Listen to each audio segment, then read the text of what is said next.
Rapid action battalion প্রতিষ্ঠা লগ্ন থেকে বাংলাদেশের আইন শৃঙ্খলা রক্ষা ও অপরাধ দমনে গুরুত্বপূর্ণ ভূমিকা পালন করে আসছে। উল্লেখযোগ্য অবদান সম্পর্কে আপনারা সকলেই অবগত আছেন।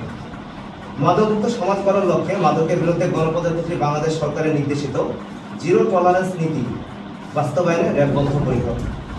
এরই ধারাবাহিকতায় মাদক, অপহরণ, খুন, ডাকাত, ছিনতাই ও চাঁদাবাজি সহ সমাজে বিরাজমান বিভিন্ন অপরাধ নির্মূলের লক্ষ্যে র্যাপিড অ্যাকশন ব্যাটালিয়ন 15 আন্তরিকতার সহিত নিরলসভাবে কাজ করে যাচ্ছে।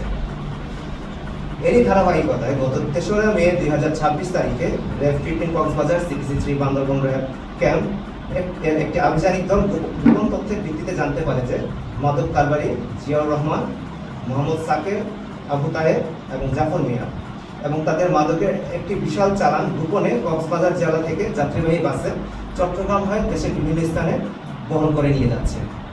উক্ত তথ্যের ভিত্তিতে রাত 20 ঘটিকার সময় র্যাবের অভিযানিক দল চট্টগ্রাম জেলার সাতকানিয়া থানাধীন ঠাকুরদিঘি বাজার টাইম ক্যাফে রেস্টুরেন্টের সামনে মহাসড়কে কক্সবাজার হতে চট্টগ্রামগামী হানিফ পরিবহনের লোকাল বাস হতে 4 জন যাত্রী নামলে র্যাবের চৌকস অভিযানিক দল সুকৌশলে 4 জনকে সন্দেহভাজন হিসেবে শনাক্ত করে।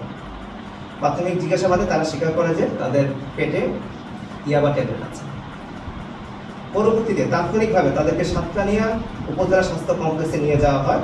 উপজেলা স্বাস্থ্য কমপ্লেক্স কর্তব্যরত ডাক্তার প্রাথমিক ইনভেস্টিগেশন ও পরবর্তী এক্স-রে রিপোর্ট পর্যালোচনা করে হাসপাতালে ভর্তি করে। সেখানে তাদেরকে নিবিড় পর্যবেক্ষণে তাদের পেট থেকে ইয়াবা ট্যাবলেটগুলো পায়ুপথে নির্গত মল থেকে উদ্ধার করা হয়। তারা মূলত এই কাজের সাথে দীর্ঘদিন ধরে জড়িত।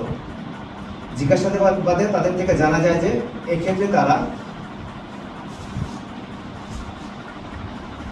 এটা নির্গত করার জন্য যেটা করে সেটা হচ্ছে তারা সবজি দিয়ে তারা বেশি করে ভাত খায় যাতে তাদের পেটটা ভর্তি থাকে এবং তারা একটা সিরাপ সেবন করে যেটা মাদক দ্বারা কারবারি তারা তাদেরকে এটা প্রোভাইড করে, যা তাদের মল থেকে উড়িয়া বা পুত্রীগুলো বের করতে সহায়ক।